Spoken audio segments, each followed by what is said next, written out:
Coach, just where did you feel like your biggest area of personal growth was in year one as an offensive coordinator? Yeah, I've been talking through that a lot this offseason. I think for us, with what we are as a tempo team, with using that as a weapon, using that as a short yardage, long yardage, red zone, all that type of weapon for us to gain advantages, is making sure that don't get handcuffed to it. If you don't feel like you're in the right call based on the look that you have, let's get ourselves in the right call, let's move the bodies where we need them to go, and try to use that as the weapon to stay on the field instead of always just being straight handcuffed to the tempo, which is not something we're ever going to go away from. But situationally, when does it make sense to, okay, let's now move something, let's get a different guy in the right spot, let's get the right matchup, let's go to that one right there. Coach, how critical is it in a younger running back room to have the younger guys like Lewis, Bishop, and Keith kind of develop at an exponential rate to have that depth behind Sampson and Selden? Yeah, it's huge for us. If you look, like Dylan was one of our biggest weapons last year, and he was the third back in the ball game.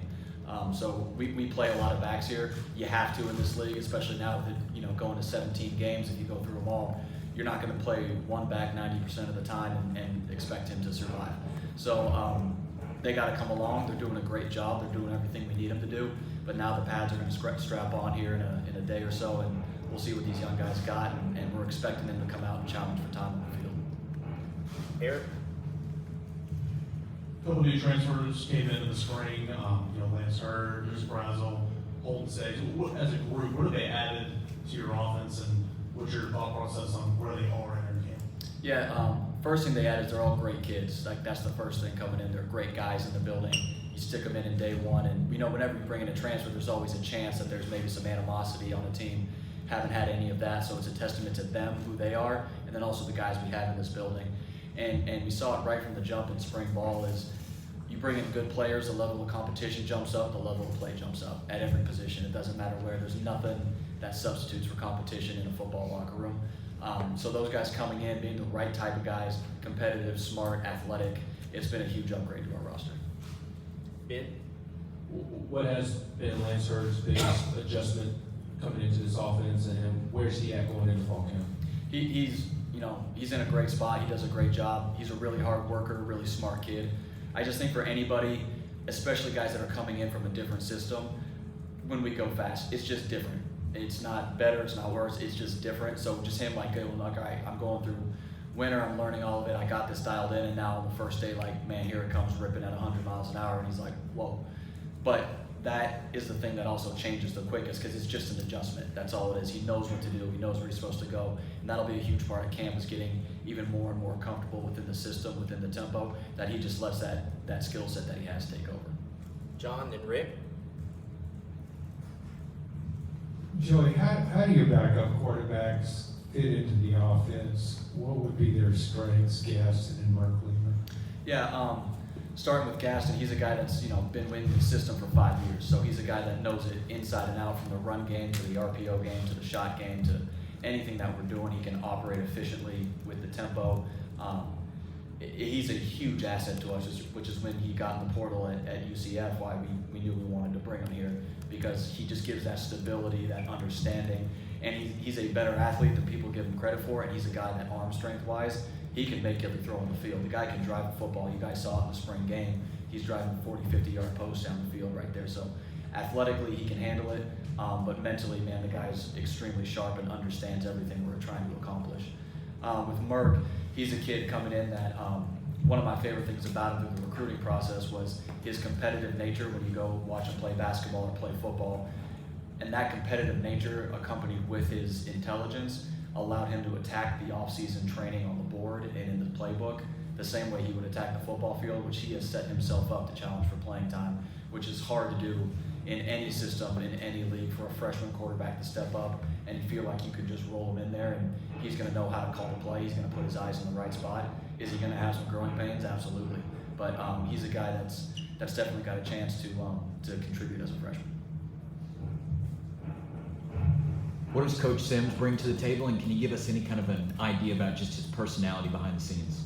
Yeah, Coach Sims, highly, highly intelligent, especially when it comes to any kind of football scheme.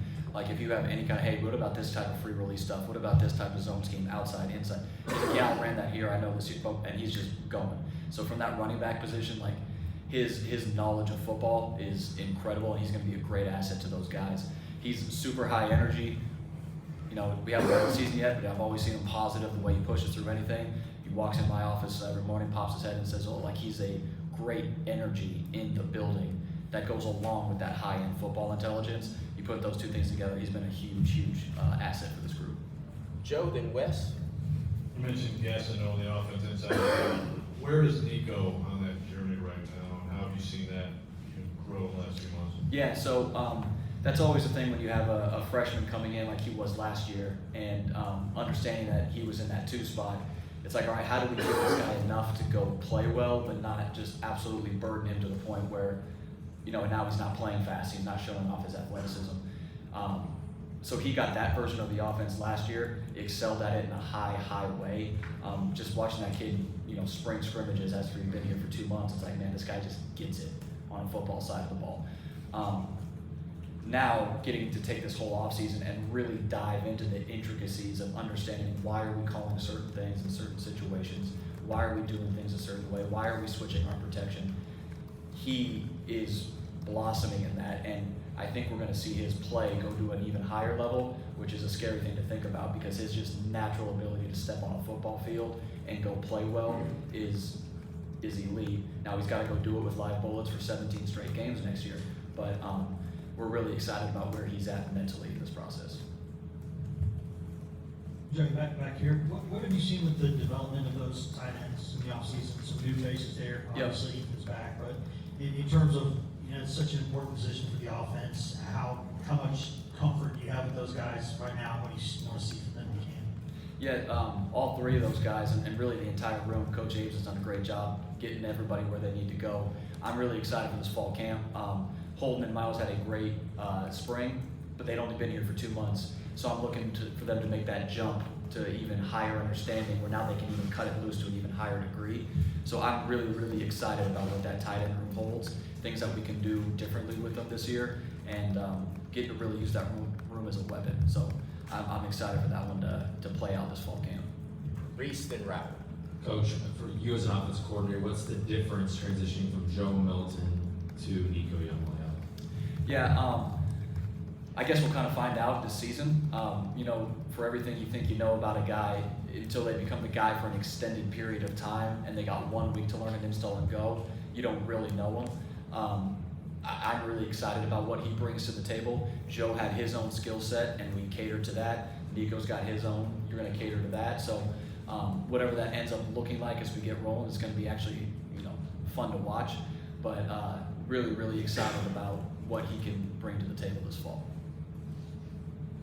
Coach, statistically last season, the offense, if you step back to 22 and 21, what are you wanting to work on with your offense this fall campaign into week 1? Our message to the guys has been, because there's competition at every position right now, is we just want to see everyone come out there and just cut it loose.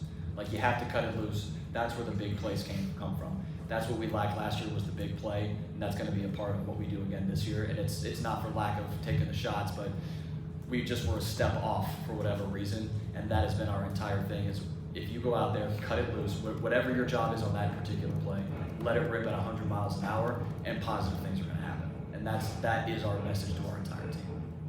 Eric, then Ben. Feels like you're pretty deep at wide receiver playmaking ability. 2 freshmen come in early in release, like Matthews, Braylon Staley. Snaps can be hard to come by. What did they show you in spring and over the summer that they can help, not only this year but in the future? Yeah, once again, 2 guys that can mentally handle it right from the beginning. You didn't see a bunch of busts from those guys when they took the field in spring, and to them, that's, like I keep saying, they've been here for 2 months when they take that first step onto the field. So really excited about that. They can just go out there and actually operate, because that's what keeps most freshmen off the field. It's usually not talent. It's usually not their ability to make a catch, make somebody miss, go run. It's can they actually handle and do the right thing at the right time.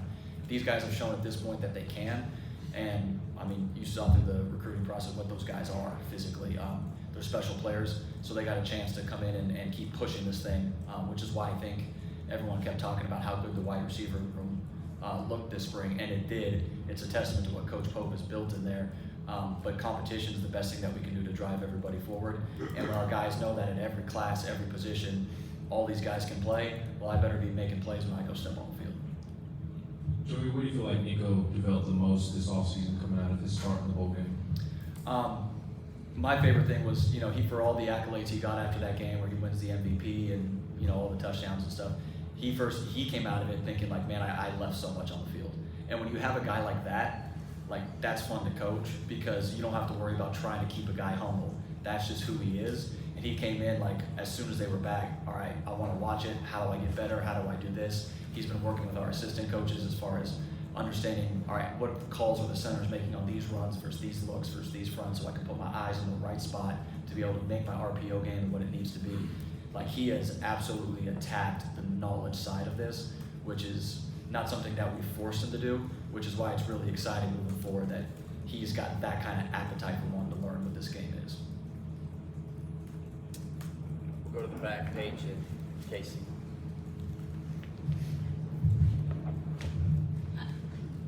Dylan Sampson's development, whether speed, power, point of contact, where do you think he's been able to take the next step?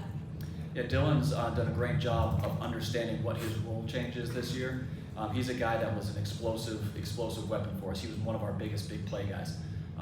He understands that as the first guy on the field now, the rep count goes up, what he needed to do, and he put on a bunch of weight this year in a positive way because knowing that the hits he's going to take, all of that is going to change. He's going to have more of them. And he's preparing himself starting in January to make sure that next January he's still healthy, ready to go play.